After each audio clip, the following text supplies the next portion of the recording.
My name is Dean. I'm a person in long-term recovery, and this is Inside Addiction. My guest today is Danielle. Danielle, welcome to the show. Thank you for having me. So let's start out. Tell me a little bit about how it was growing up. Did you grow up in a big city, small town, siblings? Just overall, how it was growing up for you.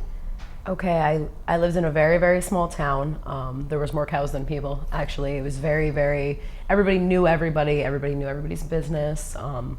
We gave directions by, remember where, little Joey fell out of the tree. Turn by the tractor. That kind of thing, yeah. Very, very small town. And my mother, she was in her 30s when she had me. She met a man in a bar, because I guess that's where you meet men. And he was already married, and so was she. So I was like this bastard child, or so I thought, like the child that was never supposed to be. And I definitely felt that very early on. And I hung out a lot at my grandma's house. That was like my safe haven. My grandmother and grandfather, my grandmother helped her, clean the house, and I got my little $2 allowance every week, and my grandfather owned a kennel, so he always had dogs and rabbits and all kinds of animals running around, so helping him take care of them. So that was always where I felt like the love and security that I didn't really feel from my mom, because she worked a lot. She did the best she could. I love my mother to death, but she did work a lot and wasn't really there because she was a single mother, so that was a little bit difficult growing up, but I had my grandparents to kind of take the role on that. So. Do you have any brothers or sisters? Not in the household, no. I have 2 older sisters that I don't know that were from my father's other marriage. So what are some memories you have of growing up? Like, how was school? What were kind of things that you did when you weren't in school? Did you play any sports? Did you have friends? I would say I was really quiet, believe it or not. I was like always the chubby girl, so I was kind of this girl that like hung out with all the guys because they played sports and we played football and baseball and basketball and whatever. I didn't really have a lot of friends that were women. They were intimidated by how close I was to my core group of guys, and I was kind of intimidated by them because they were pretty and they were skinny and they were cheerleaders and whatever.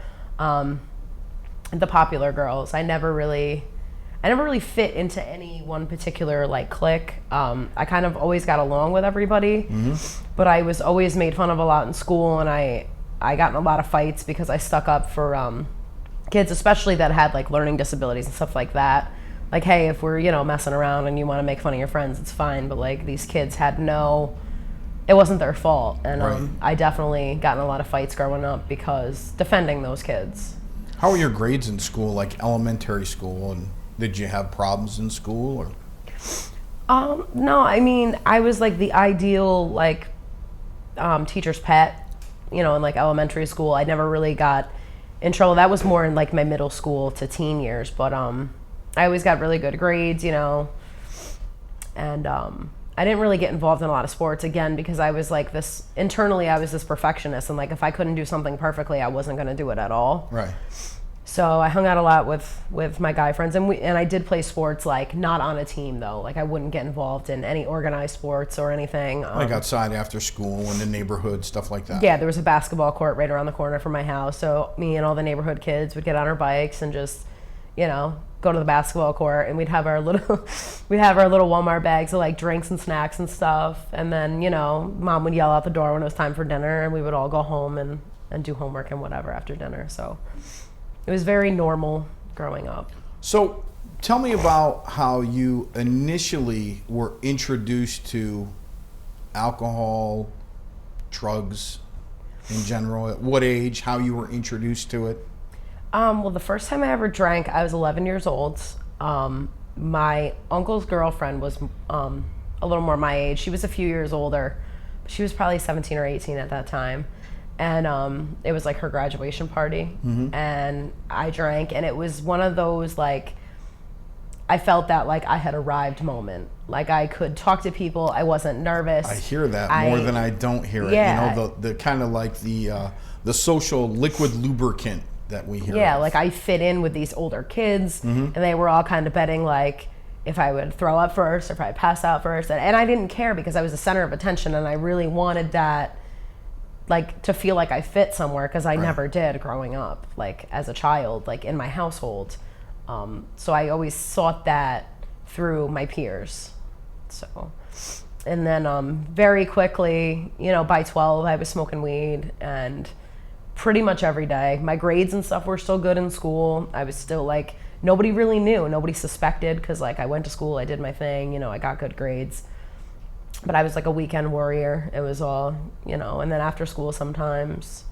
And there was a little bit of introduction to, like, pills at that point. I was dating, like, an older guy. I guess you date. At 12 years old? I guess you date at 12.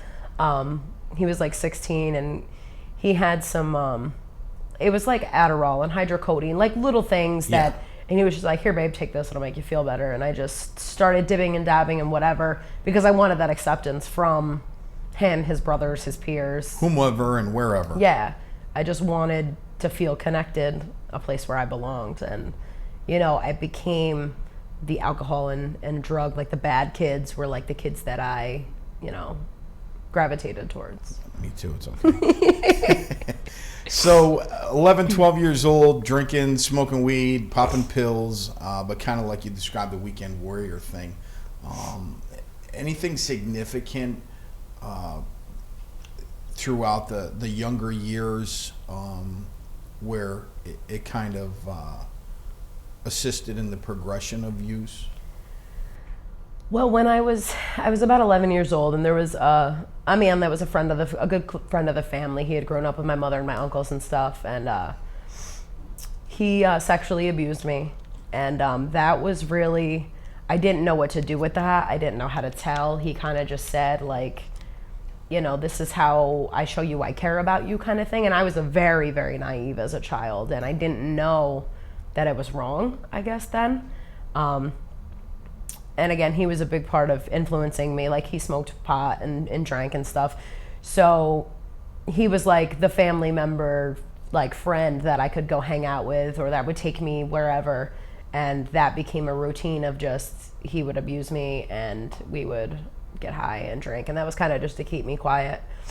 But I also did a lot of, inhalants around that time too. 12 years old, 12. Yeah.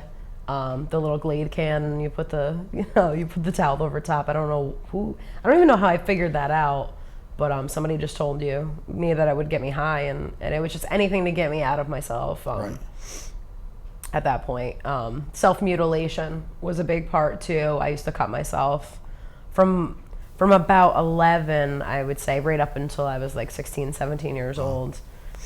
And then there was also like an eating disorder. So it was just all of these things. It was just anything to get me out of myself, whether it was food, alcohol, drugs, cutting myself, just erratic behaviors. This is where, like, a big part of all of that started for me.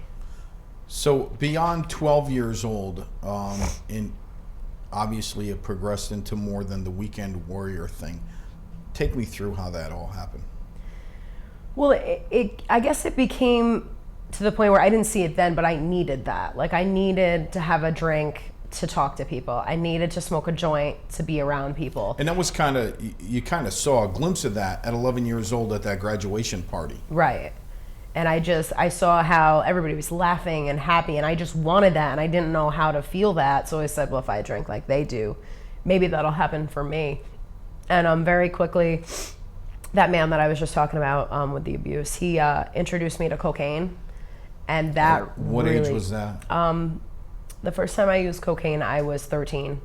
By the time I was, 14 into 15, I was a full-blown, like, crack user every day. 14 years old. 14 years old. Full-blown crack user. Yeah. Were you still going to school at this point? At that point, yeah. What grade is that? Like 8th, 9th grade? Yeah. Smoking crack. Yeah, in middle school. Smoking in a crack. small community. Yeah. And it just, nobody knew. I was just the ideal, she's just good in school and she's so sweet. And like, I went to work with my mom and volunteered at the nursing home. Like, I was Wow. It was hidden very well for a long time. But once. And at this point, were you smoking crack every day? Yeah, like I would always save a little bit. See, at that point, I would say I wasn't quite like there was always a little bit before I went to school. I'd be all like tweaked out, but I could pay attention right in school because I'm sure you could because I was very awake. I was attentive. like ready, you know. We don't have to worry about Danielle falling asleep in class. Yeah, no. And like water bottles full of vodka in school, you know, all of that crazy. So hold on. Our viewers, I'm sure, because I'm even questioning it as a person in recovery. How does a 14-year-old in 8th or 9th grade in a small rural community where there's more cows than people afford, and have access a 14-year-old to crack on a daily basis? Honestly, for me, crack was easier for me to get than alcohol. You know, you had to be 21 to buy alcohol. I mean, I had some friends that would occasionally, you know, buy me, you know, like a quart, and I would just try to space it out. I would take a couple shots before school. I had the water bottles full of vodka. Like our whole little clique of the bad kids kind of shared everything we had. And, you know, somebody would say, oh, Danielle has, you know, vodka in her locker, and I would pass it off to this one, and we never got caught somehow. But as far as the crack cocaine is concerned, like I mean, the closest city was about 20 to 30 miles away, and I would just get rides and stock up. And who takes a 14-year-old to go buy crack? And that's the thing I lied about. At that point, everything in my life became a lie, really. I was just like, you know, I lived the dual life. You know, at home, I was this sweet little girl that volunteered, had good grades. Mom had no idea you were smoking crack. Mom had no idea. At 14. Any of it, nothing. Teachers had no idea you were smoking crack at 14 years old. No. And then, you know, like on the street, so to speak, I was like this rough, tough, like little white girl. You know, that's what they called me, crazy white girl. You know, I got that name for a while.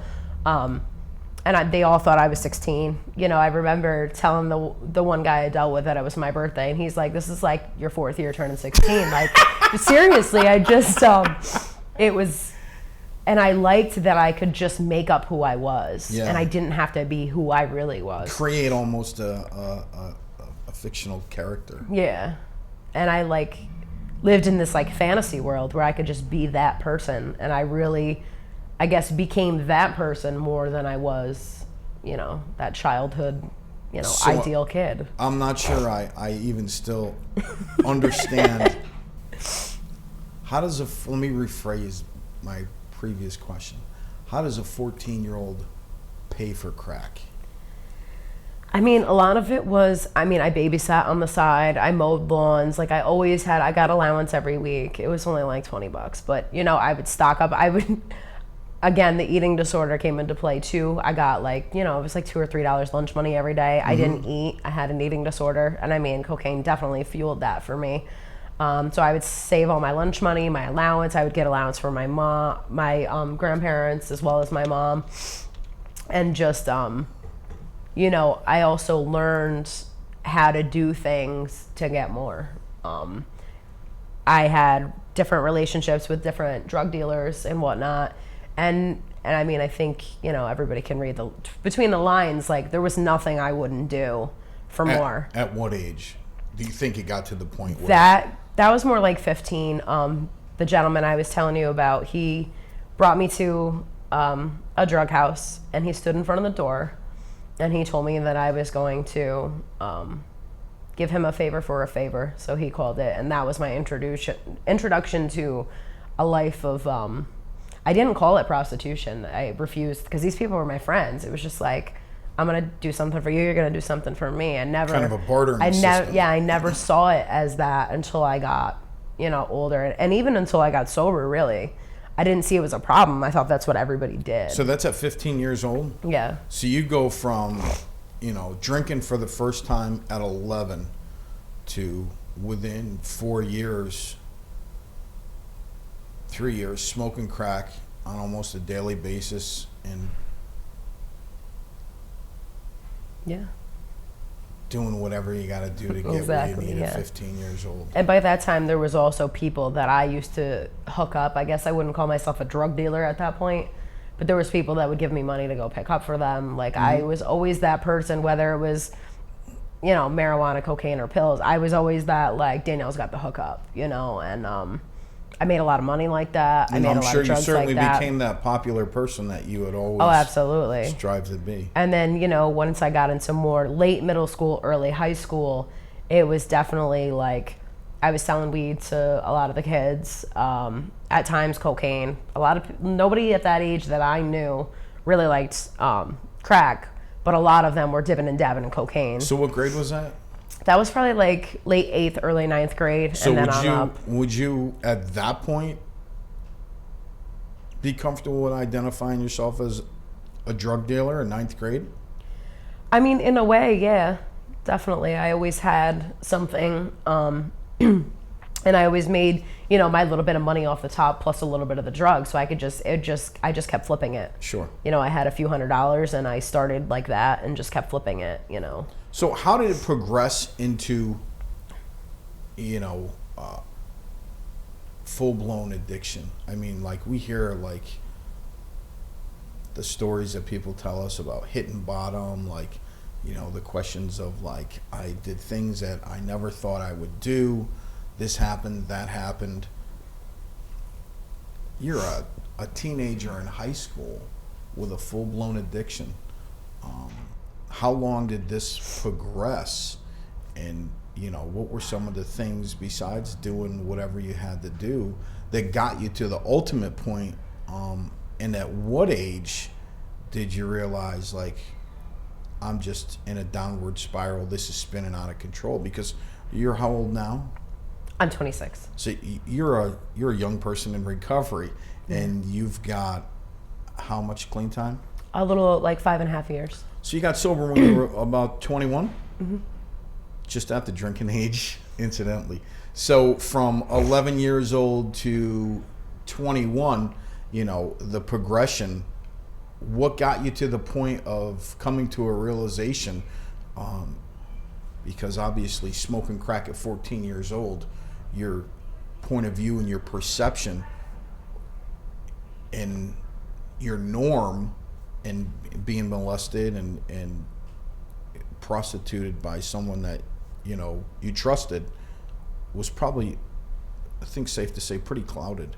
Yeah, so how absolutely. did you get out of that lifestyle? Or at that age, I really hesitate to call what other people call a lifestyle, because to me it's more like a death style. Like, it's only going to lead to one place. Yeah. So how did you come to the realization of, like, this is just not where I want to be, and this is not how I want my story to end? Well, I think for me, like, by the time I was 16, my mother had thrown me out of the house. By that time, she totally knew. She found out. I don't know that she knew the scope of what I was really doing, but, coming home at 4 a.m. and people knocking on windows because they wanted drugs and things like that. She was just like, I'm done with this shit, and you need to get out. I actually came home. It was about 4 a.m, and my stuff was not even neatly packed, just thrown on the lawn. She just had enough of me, and I was like, sweet, like, great, like, I don't have to deal with you anymore. And I was still going to school at that point. It was very short-lived. Like, how big was the school that you went to? Because I know the area that you're talking about, and I just want to make sure that picture is painted clearly. When you say there were more cows than people where you grew up, I know that. I mean, for example, how many people were, like, in your class? I don't know, maybe 80 or 100, maybe. Yeah, small. Maybe, so. Very small, yeah. So, I had dropped out of high school, more like 17 probably, because I was a waitress and I was making money and working in bars, and, it was very conducive to a lifestyle of drinking, and they didn't care if you were taking shots behind the bar, even though I was only 16, 17. They didn't care if you were snorting pills or coke or whatever in the bathroom. Like, nobody paid attention as long as the tables were taken care of. And I was a smaller, at that point, like, that was a big part of it too, because once I began using, within like 3 months of like hardcore like crack use, I lost probably about 60, 70 pounds. Wow. So when I went back to school, in ninth grade, everybody was like, "Wow, who's this new girl?" And I said to my best friend, "I'm like, who are they talking about?" And it was the same school that you had And he gone was like, through "Honey, the they're previous, talking about you." And like nobody recognized me because everybody, I was like the hot chick now, and the hot crackhead. yeah, if people only knew, right? But yeah, I definitely used that to be like, oh, okay, like this is it. Yeah. And by 18, I got pregnant with my son, and I didn't find. I know it's really odd. I've told people this before. I didn't find out till I was 27 weeks pregnant. Wow. I weighed about 120 pounds, and I just, as soon as they told me, I was like, they're just like, this child's got to be dead at this point. Like, I'd been using and drinking and whatever else. The entire time. Right. You were pregnant. Yeah. By the grace of God, like he was early, thank God. It was only a couple weeks after he was born. And he wasn't born addicted, thank God. I don't know how. It was just because I found out quick enough that I could stop. Right. For that reason. But as soon as he was born, like, I wasn't even out of the hospital and I already had a few 8-balls set up, like I couldn't. That's when I realized I couldn't stop because I thought. How did you get introduced to recovery? Well, when I went to pick up my son, he was early, he was premature, so he was sick and he was in the hospital for a few weeks. So when I went to pick him up, they said there was a hold on him. And I said, like, what do you mean? And they told me Child Protective Services was going to take my child. And that was like the biggest devastation of my life. Thank God my mother swooped in and took custody of him, and they sent me to rehab, and I was introduced to also drug court within the county I'm from. And the combination of those two things I see now definitely saved my life. Absolutely. I didn't see then. Huge fan of drug court. Yeah, absolutely. So you went to rehab, you went through drug court? Yeah, I did 18 months in drug court. Somehow I didn't get sanctioned at all.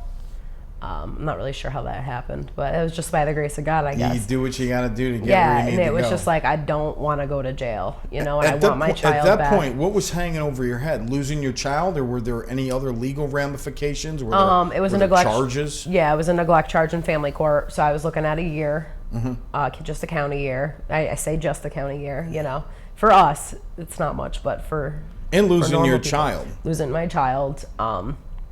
And the thing is, I had gotten out of rehab the first time. This is in like 2009, and I didn't understand. Like they told me in rehab, like people, places, things. Yeah. Like you got to get away from all those people. And I went right back to the same guy, back to the same place. And what do they say? If nothing changes, nothing changes. Exactly, because I was a drug addict, not an alcoholic. So if Right. I just stopped doing cocaine, you're straight. I would be fine. I could just drink, and within another 6 months, I was back in that same rehab. That thought process happens to the best of us. Yeah, like my tail between my legs, because they told the one counselor I'll never forget. She told me, "You're gonna be back here because you have an attitude and you just don't get it." And I was like, you don't know what you're talking about. And she was right. And that time they weren't playing with me. They put me in a residential facility and in the drug court as well. I was there for 10 months. And the combination of all of those things, like legal stepping in, is what really began my journey. Thank God. Thank God. So let's talk about recovery. So you went through drug court for 18 months. You were in a community residence for 10 months. You had temporarily lost your child. You were looking at a year in jail, looking at, I'm sure, losing your child. Mom takes over taking care of your child. You end up getting your child back eventually? Yeah, after I completed the halfway house and the treatment court, at this time I'm a little over a year and a half sober. And they started really gradually because, I had no idea how to even stay sober, let alone be a mother at that point. Right. So I went through the ringer of parenting classes and mental health counseling and, trauma and addiction counseling and just all of these things combined. It was like I knew I had a problem for a long time. I just didn't know how to stop, and I didn't know there was help. Yeah, including myself, in a personal and professional capacity, I honestly can say I have never met an addict that didn't want to stop using. It's not fun. they don't know how to stop. They're afraid of what's going to happen when they stop. It's not a day at the park using. So let's talk more about recovery. You get your son back. You take the suggestions that people gave you, said, hey, if you want this, do this. It's almost a surefire formula. Right. And you got sober at what age? 21. So 21, you're 26 now. Yeah. Tell me about how the past 5 years have been for you. It's been amazing, actually. Like when I first came around recovery, you know, and I'd met some people that had long-term sobriety, it was just like a fantasy. I didn't understand how that could happen. And I mean, I've been able to go back to college through this process. Again, I have custody of my child and a wonderful relationship with him. You know, I go to parent-teacher conferences. I'm involved in his life and you know, getting him on whatever sports team he decides this week he wants. He's only 7. That's cool. So, you know, he goes back and forth, but that's fine. I met my partner in recovery. That was really important for me to keep people in recovery in my life. Yeah.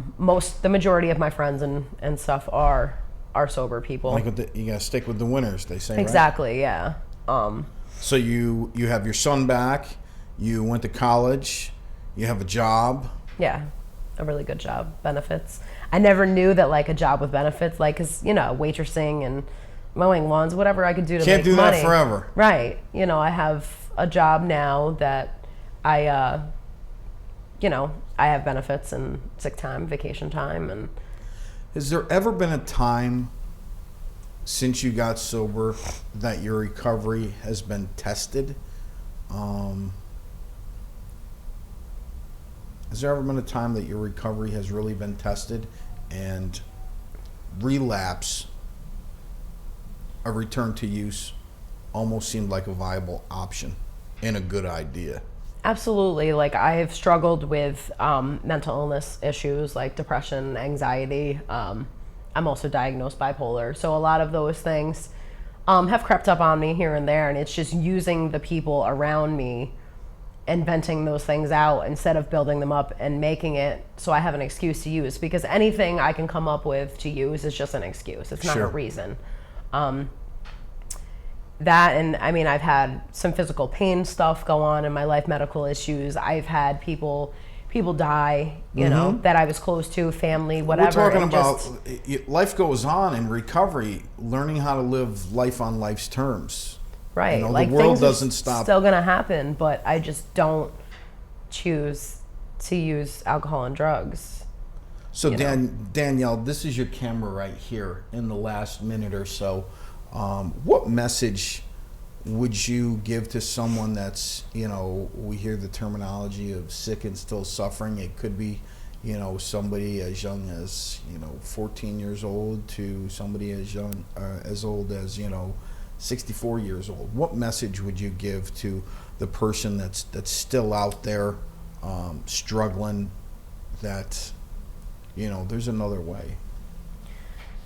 Well, I would say that there is another way. For years, I didn't think recovery was possible, and I'm living proof of that. If I can get to a point where I don't need to use alcohol and drugs, neither do you. And there's so much help available, and to utilize that. And if you didn't pick up yet, don't start.